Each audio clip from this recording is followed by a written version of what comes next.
Swastiastu. Om Swastiastu. Umat Sedharma, dimanapun Anda berada, senang sekali rasanya berjumpa kembali bersama saya Dewi Adiani dalam program Taksu, Tutur Agama dan Kerukunan melalui Suluh Umat. Program ini merupakan program kerja dari Kelompok Kerja Penyuluh Agama Hindu Kabupaten Luhut Timur bersama penyelenggara Hindu Kantor Kementerian Agama Kabupaten Luhut Timur. Nah, pada kesempatan kali ini saya sudah ditemani oleh seorang narasumber yang akan membagikan informasi-informasi seputaran ajaran agama Hindu. Beliau ialah Bapak Komang Sumardiatmika SAG yang merupakan salah seorang penyuluh agama Hindu Kabupaten Luhut Timur.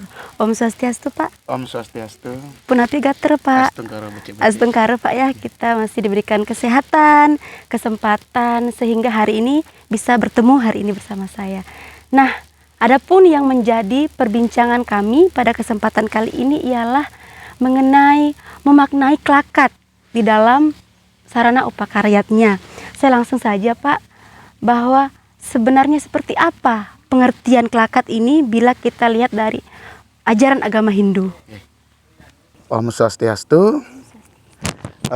Umat Sedharma dimanapun berada, tentu kalau kita berbicara mengenai kelakat, itu sudah tidak asing lagi di hadapan kita semua. Ya, karena kelakat ini merupakan bagian dari sarana upacara yang sering kita temui. Jadi kalau kita mendengar kata kelakat, itu otomatis di dalam pikiran kita akan tertuju pada suatu anyaman yang terbuat dari bambu, ya, terbuat dari bambu. Jadi kelakat ini merupakan suatu anyaman yang terbuat dari bambu yang berbentuk persegi empat, yang mana kelakat ini itu sering digunakan di dalam proses upacara. Nah, tentu kalau kita mendengar kelakat, biasanya kelakat ini itu dibuat di dalam proses upacara, baik itu upacara dewayatnya, manusiayatnya, pitriyatnya.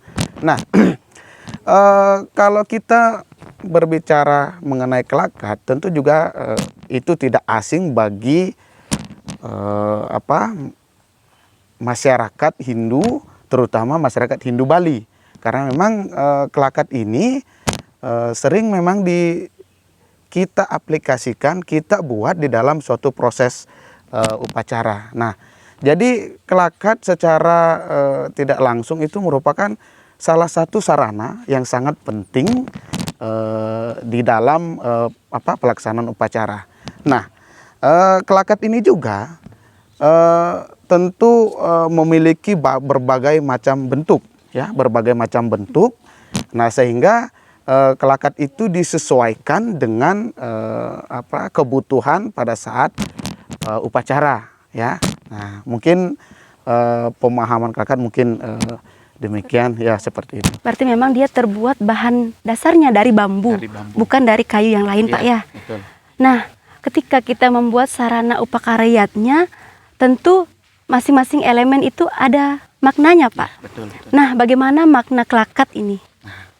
Baik, umat Sedharma dimanapun berada, tentu di dalam ajaran agama Hindu itu kita harus mengetahui banyak tentang filosofi sarana upakara, ya, bukan hanya kelakat saja yang menjadi menjadi nilai makna di dalam suatu nilai upakara. Ya, tentu banyak. Nah, salah satunya kebetulan pada hari ini kita membahas mengenai kelakat. Jadi di sini kelakat itu memiliki nilai filosofi atau memiliki maknanya itu adalah bahwa kelakat ini terbentuk dari unsur Pancamahabhuta. Ya, nilai filosofinya terbentuk dari unsur Pancamahabhuta, yang mana kenapa dikatakan ada nilai unsur Pancamahabhutanya?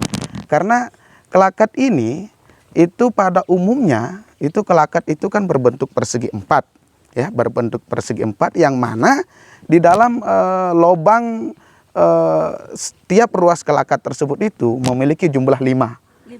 Ya, 5 buah, yang mana secara vertikal itu adalah ada 5 buah, horizontal ada 5 buah. Nah, jadi kalau kita gabungkan semua dari jumlah lubang dari kelakat itu ada 25 buah. Nah, dari 25 buah ini, dari 25 buah ini dijabarkanlah menjadi unsur Pancamahabhuta. Kenapa dikatakan unsur Pancamahabhuta? Karena kelakat ini kata dasarnya juga, selain orang Bali mengatakan kelakat, orang biasa juga menyebut kelakat itu adalah panca. Ya, panca. Nah, jadi panca itu kata dasarnya adalah panca. Ya, panca. Panca ada di dalam ajaran agama Hindu itu adalah 5. Ya, jadi panca ini didasarkan dengan unsur Pancamahabhuta. Selain itu, kata panca ini juga bisa kita jabarkan di dalam makna filosofis kelakat itu, bahwa kelakat ini merupakan simbol dari Purusa dan Prakrti, ya, simbol Purusa dan Prakrti. Artinya apa? Simbol antara Sang Hyang Widi dengan yang diciptakan, ya, simbol awal mula penciptaan. Nah, oleh karena itu kelakat itu bisa kita artikan juga sangat luas, ya. Jadi di dalam membuat kelakat itu kita harus mengetahui semua makna-makna filosofi, sehingga apa yang menjadi nilai makna tersendiri dari kelakat itu akan kita ketahui. Nah, di samping itu kelakat ini merupakan pembentuk dari bagaimana caranya kita menyelaraskan 3 kerangka dasar agama Hindu. Ya, 3 kerangka dasar agama Hindu. Yang mana 3 kerangka dasar agama Hindu ini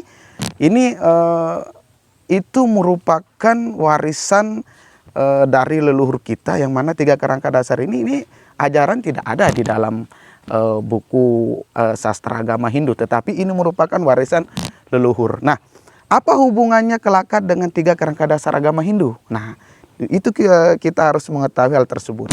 Nah, hubungannya 3 kerangka dasar agama Hindu ini, yang mana itu Tattva, Susila, dan Upakara, itu adalah 3 kerangka dasar yang saling berkaitan.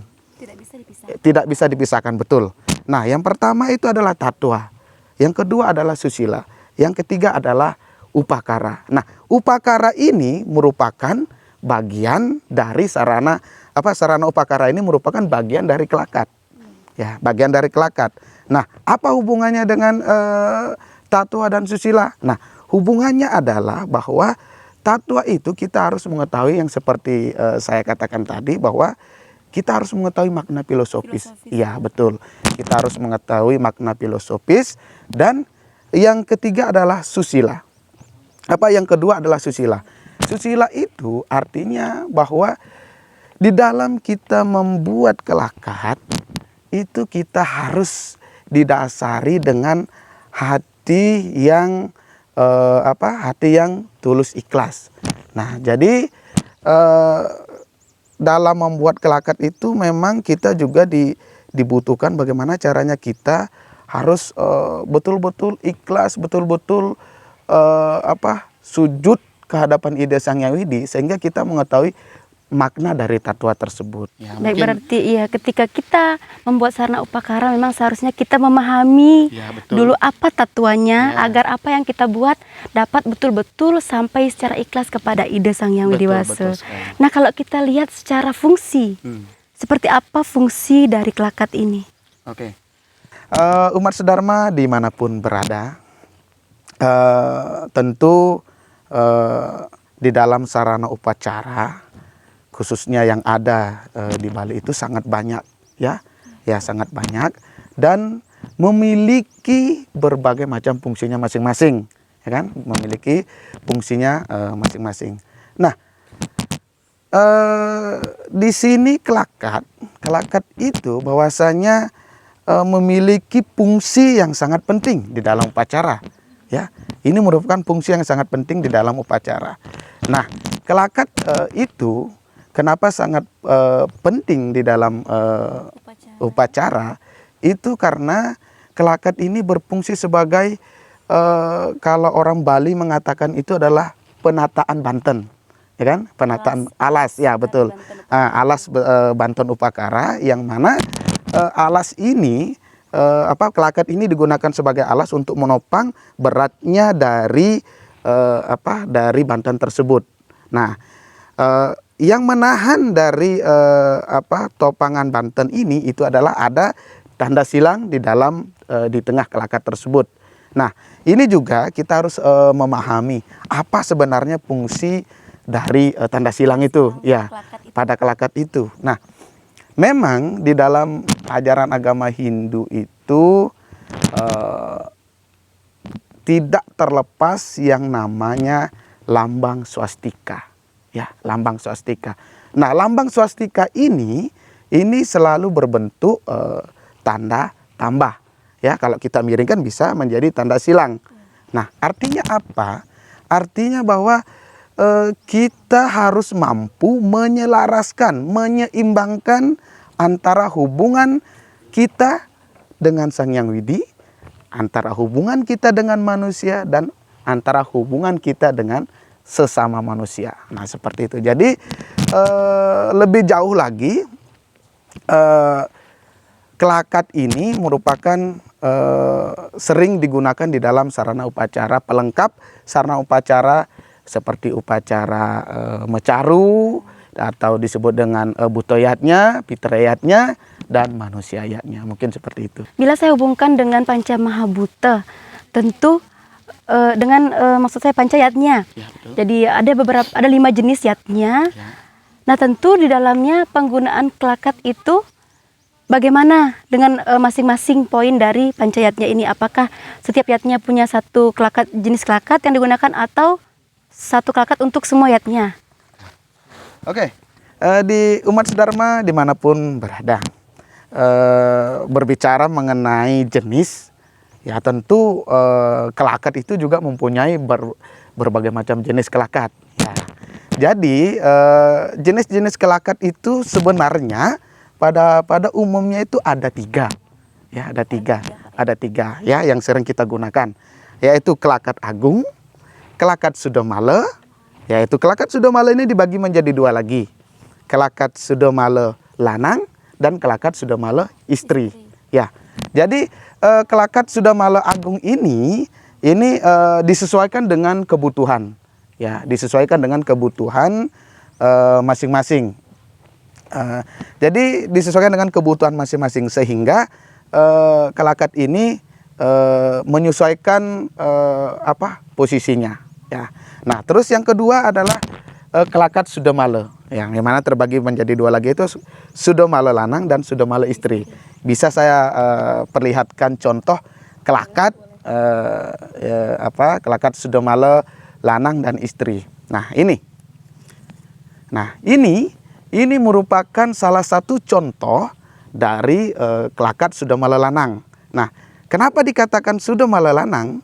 Karena ini merupakan unsur dari purusa, ya, purusa. Nah, kenapa dikatakan dengan unsur purusa? Karena ini adalah bisa dikatakan dengan unsur mengawali proses penciptaan. Ya, proses penciptaan alam semesta, yang mana kelakat sudomala lanang ini berbentuk swastika. Ya, swastika itu di dalam ajaran agama Hindu itu adalah lambang dari ide Sang Hyang Widiwasa. Nah, selanjutnya adalah kelakat sudomala istri. Ya, kelakat sudomala istri.